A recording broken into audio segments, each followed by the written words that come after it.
not just about the cameras or the quality. Yes, that's important. And you said it, like, how can a space do its job and make you look good, sound good, without going into the deep technicalities of how a camera work and ISO, all that crap. I sort of fell into skateboarding. And growing up in the sporting world and all this, I played baseball, I played golf, I played basketball, I played all the sports, but skateboarding, for whatever it was, it just clicked for me. You gotta have style. I mean, we're using skateboarding as an analogy, but this can literally transform into anything. Whether it's your business or whatever the hell it is, you can take this mentality and apply it to anywhere. You get the foundational stuff right. In skateboarding, if you show up at a park and there's some other kids there, some ruffians in the neighborhood, if you're gonna talk shit, show it up by doing the trick. Chris Cerrone is the guy behind @Vegas Content Studio, a creative entrepreneur building next-level content from the heart of Vegas. From podcasts to visuals, he's all about real stories, real hustle, and big vision. Just getting started, but already making noise. In my 20s, I made millions of dollars and then lost it all and was homeless at the age of 27.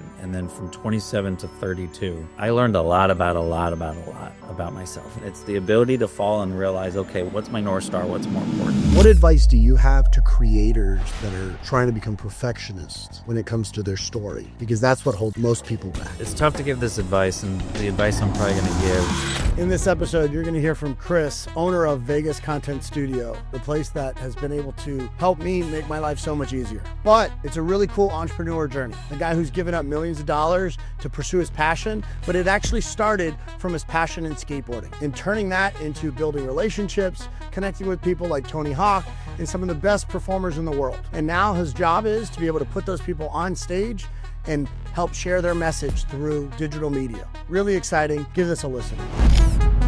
Welcome to the show. Thank you, sir. Absolutely, man. Chris. Yes. We're at your home. Yes. Thank you so much for letting us shoot here. I think it's been an absolute, it's been a game changer because it allows me to not have to worry and stress. And I don't think this is how you started. There's a long journey that you got to get here at Vegas Content Studio. But what it is interesting for me is all the little things that you have figured out to make it easier on the host, easier on guests, so they can just kind of swoop in and kind of do their thing. So we don't have to worry. Yeah. Before we get there, who's Chris? Give you the keys to the kingdom, right? I got to. That's why I said Captain Phillips. I'm the captain now. I feel like the Somalia pirate. Don't worry, I'll be more than happy to take it back. No. Honestly, right at me. Don't tell me the truth. You're right. I'm always trying to figure that out. Who I am. Every time I think I know who I am, I realize I don't know shit. I know what I'm a product of. In terms of like my parents and culture and where I came from and all that. But I was just saying this morning to somebody, I was like, I just want to do cool shit with cool people. Yeah. And then as I got older, and make life-changing money.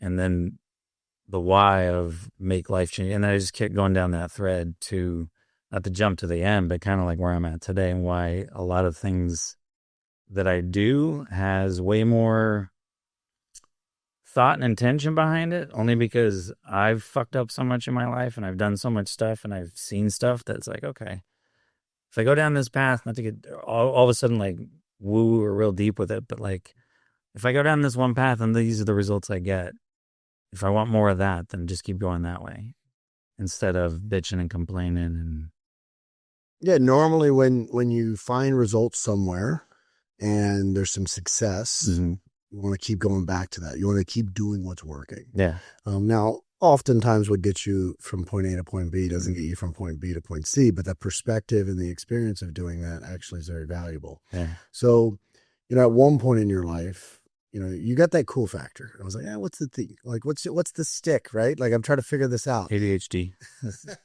That's everyone's problem, Yeah. everyone's solution. But you have the cool factor, and like, what is about this guy that people like? At one point in your life, you were a pro skater. Take us back to that journey and what that looks like, the journey of this, being a pro, whether it means... So I'm going to, Yeah. I'm gonna stop you right there. I was never pro. I was on my way to becoming a pro. Okay. I just want to be that journey. Yeah. I mean, no one really gives a shit. At that time, you were on your way to becoming a pro. Yes. That would have been a really bad decision because they didn't make any money. Yeah. So correct. a pro skater back then, I hate to break it to you, but you're not, these up and coming guys now. If you're a cool pro skater, it's like now that's cool. Yeah. Back then, it wasn't that cool. No, not at all. It's funny how I even got to get into skateboarding because I grew up around.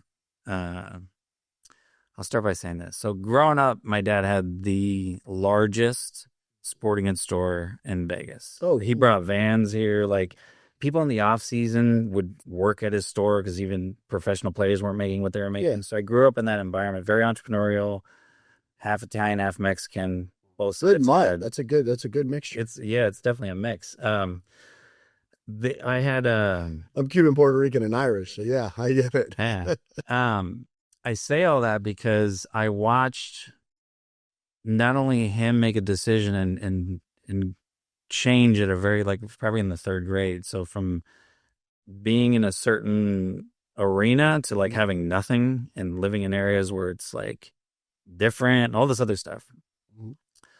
I sort of fell into skateboarding, and growing up in the sporting world and all this, I played baseball, I played golf, I played basketball, I played all the sports, but skateboarding, for whatever it was, it just clicked for me. And I think it was that combined with the not lifestyle, but what was going on in the 90s in Las Vegas. If you had no money back in the day, they were like a family. They were a team. Yeah. You know what I mean? And it was an individual sport, but it was still a team effort. It was still you had your crew and all that. Yeah. If you are an online trainer or coach looking to scale your business online and provide nutrition lessons, coaching, or training to clients, the #1 software for personal trainers, Coach Catalyst. There's also a level of excitement too when you hit something, when you land something. There's nothing like it. And the reason why is because you bust your fucking ass trying to land the stupidest trick that you probably back then. You probably hopped over a wall, ran from the cops, whatever. And we were kind of talking about this a day or so ago. To do a trick, you're there, and I haven't talked about this in a while, so thank you. You're there 3, 4, 5 hours a night, sometimes multiple nights, sometimes they're months at a time doing the same one trick. Yeah. All that to me is if you don't get kicked out from you those don't places, get 'cause kicked back out. then that was very bad. you were talking about, yeah, it was super bad. You were either a drug addict, a loser, hung out in Hot Topic, or you were like me, you were active and you wanted to skate and you took it, seriously. They'd still lock you up. But in the course of that night, you're hanging with your friends and all that, but you're also throwing your body down a set of 12 stairs and sometimes knocking your head and then getting back up. There's something very humbling about that. You know what I mean? Oh yeah. Oh, wow. Because you're young and you have an ego. Why would you want to break your elbow? Because it's gonna happen. Yeah. Not only that, you got to look good in front of your friends and you got to, step up. Or I'll use basketball as an analogy. You play with better people, you're better. You know what I mean? So there's a lot of that. And then built it up until I started getting into magazines and videos and hanging out with the right people and all that other stuff. And then I came to a point, which I think you're referring to. My dad came to me. I just got back. I was on tour, came from California. In my mind, I was going to be pro. Sure. Not only did I lay the groundwork to be able to have the opportunity to and the skill set, but I made the right connections. I hung out with the right people. Sure. Everything all encompassing. My dad came home. I'll never forget this. He burst in my room. He goes, you either got to get a job, like a career, go to a trade school or go to college, but you're not going to do this. Yeah. And he was referring to what you're referring to, what we were talking about is skaters in the 90s. They did it for the love. Yeah. Honestly. Well, there wasn't any money in it. And what Right. Tony Hawk had done for the sport, look, you got his autograph, his boards on the wall. It's really, really cool. He's been in here. But what he's done for the sport is incredible, but pioneers don't get paid. No. And there's not just a single pioneer, right? There's a group of pioneers that's initiating these movements. And in that movement, right, you run into these kind of crossing the Rubicon moments where it's like, I'm going to go all in. And if I die trying, then it's okay because this is what I'm meant to do. But if you can't feed your family along the way, then what happens is like what happens when you do cross that Rubicon, you can't come back. Yeah. And there's no coming back from that when there wasn't any like positives, something in sight. And back then there just wasn't any money in it. It was really cool once in a while to be on like ESPN2, which didn't exist back then. I was gonna say not even that. Like didn't exist back then. The X Games, all that. So that wasn't a thing yet. No. And what these kids are doing nowadays is insane when it comes to the capabilities physically. Yeah. But it's also because of the technical nuances. The technology hasn't really gotten that much better as far as a board, but the actual athleticism and people like pioneering the impossible and giving them that feeling of like, you can do this. So like, then, all right, I got to try it. I didn't know that existed, because part of, in your age, part of learning a trick and figuring a trick out was actually the creation of a trick. It's like, I'm going to do this, but what are you doing? That's stupid. Yeah. And our today testing platform is the stupid shit you see on YouTube, on Instagram, on TikTok. Whereas the testing platform back then was falling 50 times and realizing like, all right, this isn't possible. Yeah. And then all of a sudden someone falls 60 times and then lands it. Yeah. And then it becomes everyone's doing it. Yeah. If you are an executive leader that is looking to get in the best shape of your life from a health standpoint and want the same coaches in your corner that are working with professional athletes, then reach out. Athlete HQ. And it's not only that. Once you lock it in and you learn the trick and you get it down cold, now you got to layer style onto that too. So it's not just... So you're not looking like you're riding a bull and you're flopping all over the place. Yeah. You got to have style. Like, and that translates, I mean, we're using skateboarding as an analogy, but this can literally transform into anything, whether it's your business, whether it's a car, whatever the hell it is. You can take this mentality and apply it to anywhere. You get the foundational stuff right. So like in skateboarding, if you show up at a park, or back then it was, some street thing, whether it's a ledge or whatever, and there's some other kids there, some ruffians in the neighborhood, you got to be able to, if you're going to talk shit, show it up by doing the trick. Now, you can get away with it being ugly, because at least someone would be like, oh, he's put in the work to try that trick. Once you locked it in, most skaters back in the day, they just stayed at that level. And no wonder why he never excelled. No wonder why. Because it's one thing to know how to do stuff, but how are you going to market it and present it and stand out from every other skater that could do that same handrail probably better than you? Yeah. You know what I mean? And not to make this about the studio, because I can apply this to anything, but we're here because you mentioned it. It's not just about the cameras or the quality. Yes, that's important. It's absolutely important. Of course, it has to happen. Depending on what, but for the purpose of here, it was, and you said it, like, how can a space do its job and make you look good, sound good, without going into the deep technicalities of how camera work and ISO, all that crap. Which, by the way, do you have a studio background, like a camera background? No, engineering background. No, here's my background. Going back to skateboarding, I asked because like I have a creative team that's incredible. Yeah, but like we have like 2 sound engineers on the team, and they're incredible. But they're all so like Kiki, who actually does our podcast edit. He's just an interesting cat. Yeah. He's like, the Filipino version of Dos Equis, the most interesting man in the world. Yeah. And he skateboards, he golf, he surfs, and he pickleball, and he just does fun, cool shit. Yeah. And then is like head down, put his headphones on, and that's like his flow state. Yeah. Right. But in order to get into that state, he normally has to, be on a board, do some dumb stuff. And he they have really cool setups, whether it be like old pools or old environments where he skateboards, but he does it barefoot. I'm like, you are insane. I can't do that. You're nuts. Like just absolutely crazy. Yeah. But to him, he doesn't think about it. This is what he does. Yeah. So like what you do is you make people comfortable in an environment so they could be their authentic self, so they could actually tell their stories. And there's a cool factor, right? Like you got to make sure that they look good so that you play good. It's the Dion game, right? You got to look good to play good, feel good, right? Yeah. So you do that. I think that's really cool. You come kind of full circle. What I'm fascinated with is when entrepreneurs or experts can take one part of their life and then parlay that experience into using it in another area of their professionalism. It's not this idea of like separating these personalities, but the integration of like the growth, because you really want to evolve. Like as a man, you want to evolve and grow, but don't waste that like history that you've put in some time in, because there's a lot of lessons from it. You know, one of my greatest coaching lessons was at like the Picasso Museum, and I learned so much from it. And everyone's like, where did you get all your coaching from? I'm like, I get it from other areas of life. Like I rarely get my coaching from the industry that I'm working in. Yeah. Because there's somebody doing that specific tactic better in another industry. And then I start applying that to my industry. And then now all of a sudden we're like a completely different force factor. Yeah.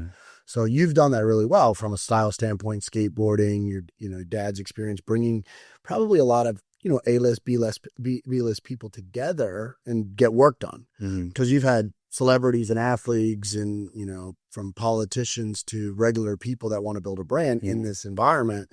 And what I think you do so well is you welcome everybody, but you let everybody like transform the studio into a place where they could, their living room, and they can have a conversation, and then you make it really sexy. Yeah. So talk to me about who's Mary in Wisconsin. What does this mean? Like this idea of this person that you talk to, because that's one of the things I think you do so well is this relatability aspect. First of all, thank you for bringing up Marion, Wisconsin, and also realizing, it's pulling from a lot of sources, and I'll try and relate to this place as much as possible, but talking about skateboarding with you, especially recently, has been weird because I haven't talked about it in so long. Why did you push it down? What's that? Why did you push it down? It's not that I pushed it down.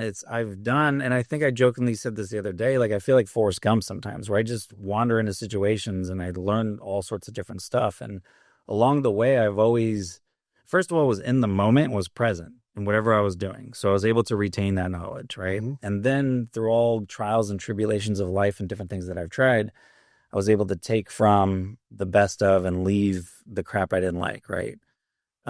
So when it came to this building and the environment, and I'll get to Marion, Wisconsin, when it came to all this environment, none of this, what you see, came from a film background or entertainment, marketing, sales. It was like, oh, I learned this from that job. Or so it's like Slumdog Millionaire. You ever seen that? Yeah. Okay. If you did Forrest Gump, Slumdog Millionaire, combined it, that's how I feel like my life is. And all this is a result of that. And the reason why the Mexican version of Slumdog Millionaire. Cool. I'll take it. The Marion, Wisconsin bit came from a lot of things, but it got real significant for a couple years. I was with a tech startup, flying all over the country, teaching business owners and all this other stuff at a corporate level how to do proper marketing, sales training. And I came up with this, I don't even remember who this person was, but I came up with a person. And then fast forward to 2014, I was starting a podcast. I was put all my chips in and be like, I'm going to bet on myself and start a podcast, but I need to talk to somebody. And to jump to the end, I want to tell you about Mary. She lives in Wisconsin. She's married. She's got 2 kids. Her husband's, they were in Wisconsin, I think, to start an electrician business that he half run with a partner, but it was pretty much blue collar, right? Yeah.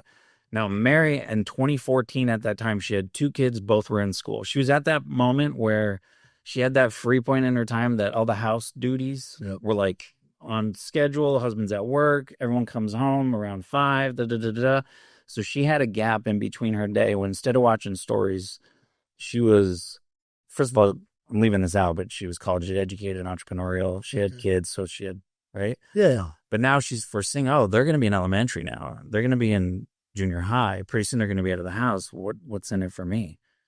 I can go on and on and on about what they ate. Like I knew everything about this family, what they liked, what they watched, everything. And I usually tell this story. I'll end with this.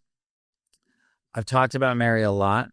I've used Mary as a North Star for my podcast, and I'll explain what that means in a minute. But as a result of making it for Mary, I've had teenagers from Mexico who listened to the show back in the day. It's like, oh my God, it's like you're talking to me. Up to 70-plus-year-old black women. I was like, oh my God, it's like you're talking to me, and everybody in between. The reality is I was talking to Mary in Wisconsin the entire time.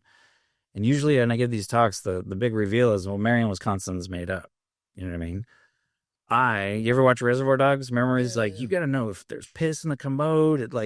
Treat it like that. If anything, if you're not following me, go watch that scene. By the way, for the people that have not kind of go watch done their own history and built your own childhood, you need to watch Reservoir Dogs. Yeah, if you're not following me, just watch that scene and imagine the story you're telling is the person you're either trying to connect with, sell to, whatever you're trying to do, have someone. Because what it does a couple things. One, and you got to be authentic about it. It's not a tactic. You know what I mean? You got to Usual Suspects meets Reservoir Dogs meets really Snatch, good. right? Yeah, that's how you have this combination. Yeah. You like that, right? Yeah, I love that. My life from is is to be Snatch. Yeah. Oh, you threw me off. That was so good.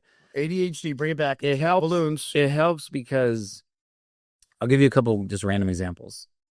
If you're humming along and you're like, oh, I need to interview this person or I need to do this type of video or whatever, it's a good filter because you're like, hey, would Mary in Wisconsin, who's got 2 kids, who's got 3 hours, this was at the time, she had 3 hours during the day, would she want to hear this, need to hear this? Will this help her life? Will it help her improve her? No, I don't care if you're the president, if you're a CEO or whatever I was doing back then.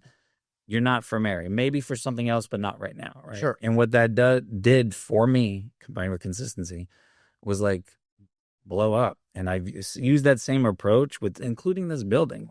What do they actually need and want? And then build upon that. Because if you're pulled into, you're like, hey, can you do a show real fast? And you know your shit, you'd be able to be like, no, here's the thing. Or, which I've done a couple times on this show, if you get squirrel syndrome, it's easy to pull back. Yep. You're like, how did we get here? Oh, well, Mary, Exactly. You know who you're talking to. Yeah. So in my world, I call this a 3-ring prospect. Okay. So a perfect prospect is a 3-ring prospect. And the first is you have to understand the geographical restrictions. Where are they? Proximity is power. And we run a global marketing company. I have a company that could serve people globally. I run a global, performance company where I could serve people all around the world. I mean, I'm on 4 or 5 flights a week sometimes during the season, Olympic side of things. I'm all over the place, international offices in Australia, Asia, in America. So we're really, really busy.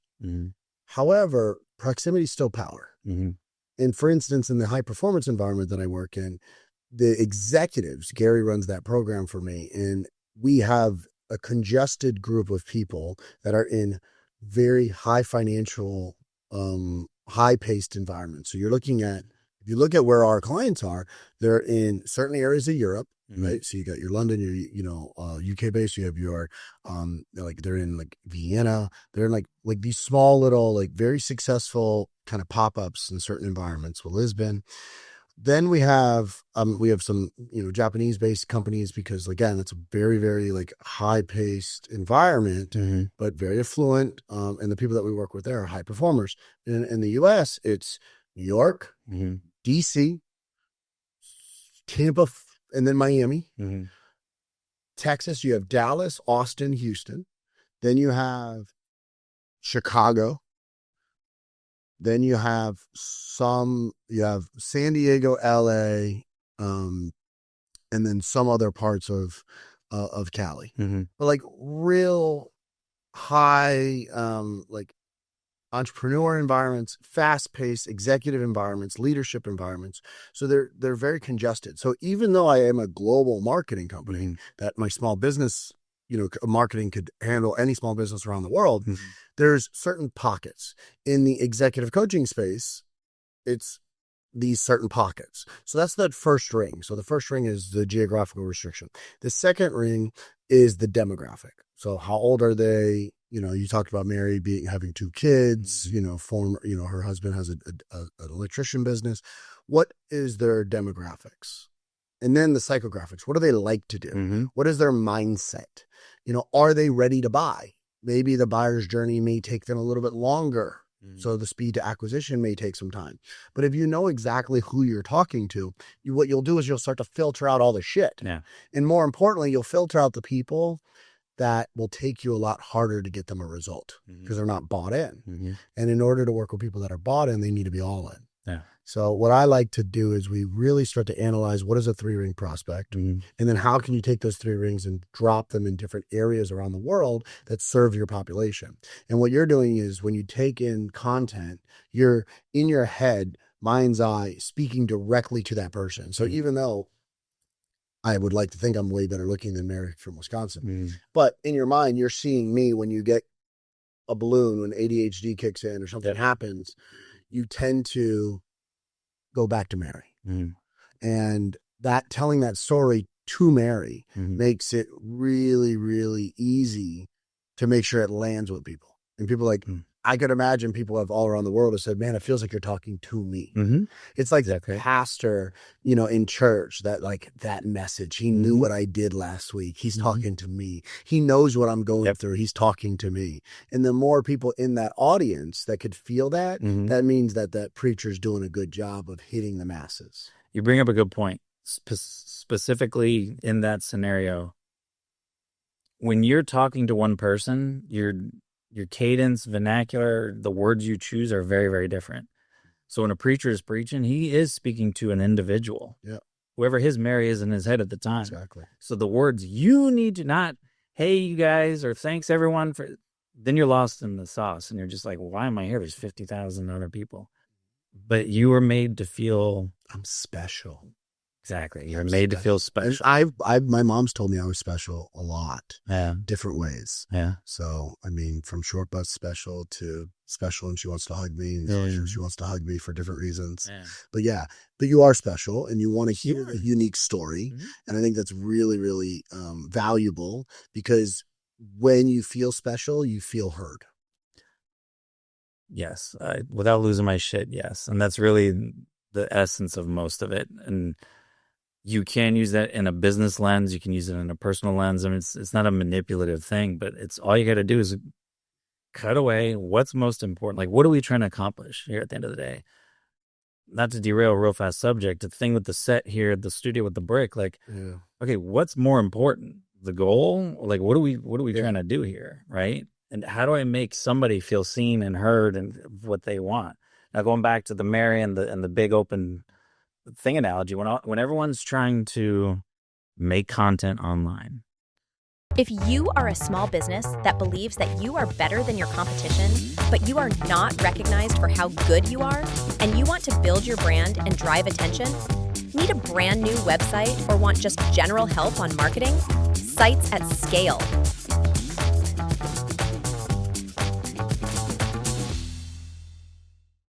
Whether it's a podcast, talking head, whatever, it's not just picking out your Marion, Wisconsin, because a lot of the traits Marion, Wisconsin has, by the way, I've got like a crap ton of these Marys. It's just depending on what I'm doing at the time. Something about Mary. Yeah. There's legit stories behind that I can draw from that makes it even more real to me. And for context, for those that, didn't have the big brother eye in the sky to see it, the background set that was set up originally didn't align with my brand. It aligned with other people's brands that are attached to things that I don't want to be associated with. So just the look and feel of that, it wasn't that it was inauthentic. It was that it represented something that I don't want to be associated with. And for me, I draw a line.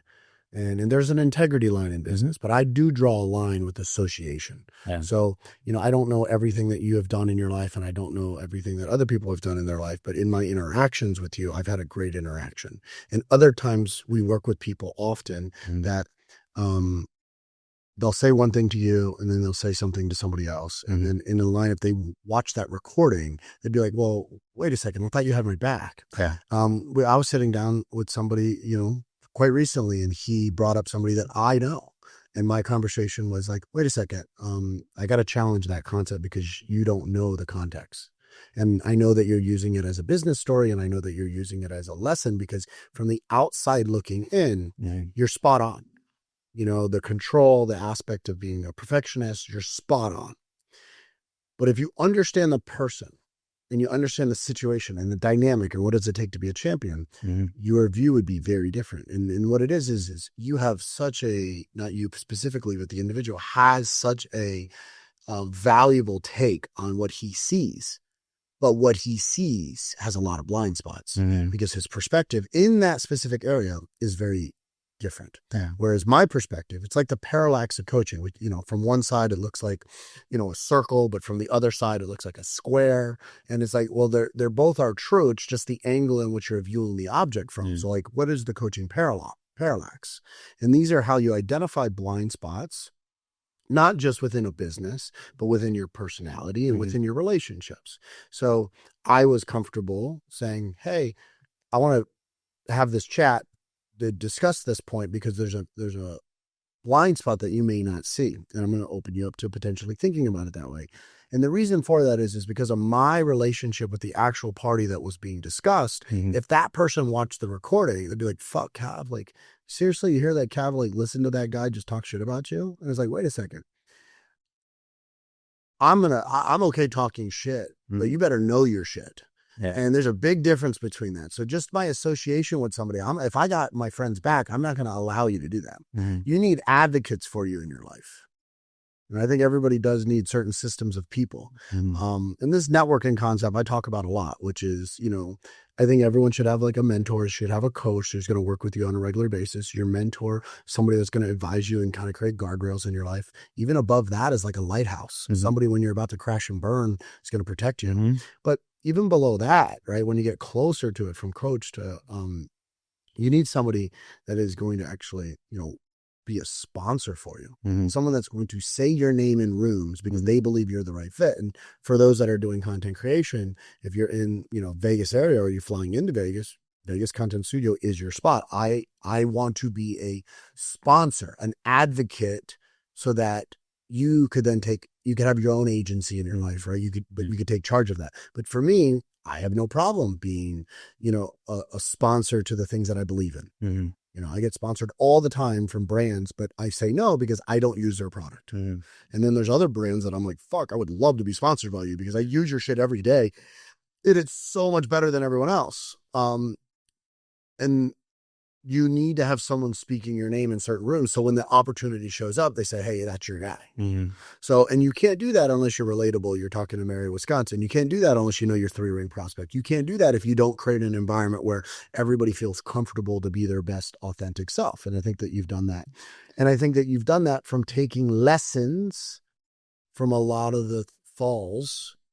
I was just going to say, you can't do that also unless you know who you are. Yeah. And you find out who you are by actual, how you follow up with failure. Do you fail forward? Do you fail fast? And do you stand up from something that is maybe an unfortunate bet? And guys, I know that there's some bad shit that happens. So taking all the really, really bad shit in life and just putting it aside for a second, failure is a blessing if you look at it as an opportunity to not make the mistake again. It's just when you repeat it, it becomes a problem.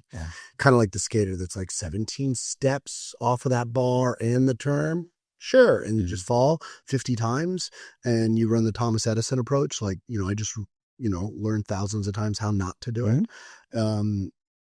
But those repeated learning experiences, you're not jumping it with the same altitude, with the same velocity. You're trying, hey, let me pick up more speed here. Hey, let me slow down here. Hey, let me hit this part first. Maybe I lean a little bit forward. Hey, my foot felt a little different. So this level of knowing yourself comes from the idea of like your foot inside the shoe has to create pressure in an area to get a response. But if your feet are just numb and you have no association to that relationship of your body, you're going to fall on your ass. So, if you want to bring your professional grade studio on the road to record high quality content, Go Box Studio. What advice do you have to creators that are trying to become perfectionists when it comes to their story? Because that's what holds most people back.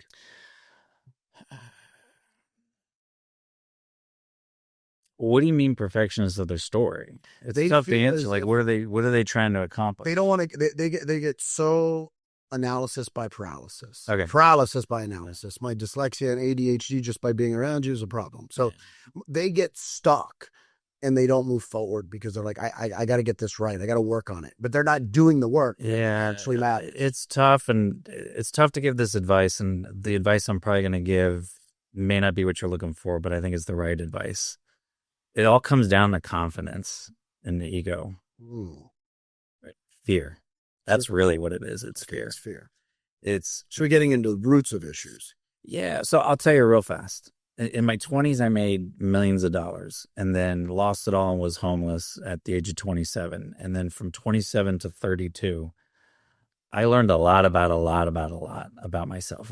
That's a whole nother story for another time, which I've talked about before and I've done stuff. But in that process, I did this coming from where I came from. And I was thinking, I made it out. Yay, we did it. Right. I was like, who wants to go to Puerto Rico? That type of stuff, to get it all ripped away and all this other stuff. And then being in rooms with people and hearing stories and like seeing other people way bigger, way grander, done way more than I could ever do fall. You know what I mean? And I've also seen that scenario combined with the skateboarding falls and all that. It's the ability to fall and realize, okay, well, what's my North Star? What's more important? Is it to be cool looking and dancing on TikTok, or am I trying to build a brand? Yeah. And am I trying to get better 1% every day? And all these other things that you're trying to do, what's the true goal?